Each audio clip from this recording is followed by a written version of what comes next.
Hello everyone, আজকে আপনাদেরকে আমি দেখাতে নিয়ে যাচ্ছি একটি ভেগা বোল্ট হেলমেটের আনবক্সিং ভিডিও। দেখতে পাচ্ছেন একটি কিট, এই কিটটা পেছনে লাগানো থাকে। এখন আমি পুরো হেলমেটটা বের করতে যাচ্ছি। হেলমেটটা বক্সের ভিতরে একটি শপিং কাগজ আর শপিংয়ের ব্যাগ দিয়ে মোড়ানো থাকে, যাতে কোনো ধুলোবালি বা ময়লা স্পর্শ না করতে পারে। দেখতে পাচ্ছেন, বের করলাম।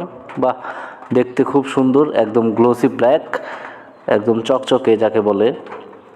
হেলমেটটা আসলে অল্প টাকায় খুব ভালো একটা হেলমেট ভেগা কোম্পানি দিয়েছে পাবলিকদের। এখন হেলমেটটা পরে দেখা যাক কেমন। আমার মাথার সাইজ হচ্ছে এম সাইজের হেলমেট। পরার পর অনেক সুন্দর লাগছে ভিউয়ার্স, দেখতে অনেকটা সুন্দর লাগছে।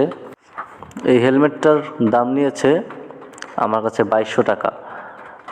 দেখতে পাচ্ছেন উপরের স্টিকারটা আমি খুলে ফেললাম, এখন একদম ফুলি ব্ল্যাক লাগছে।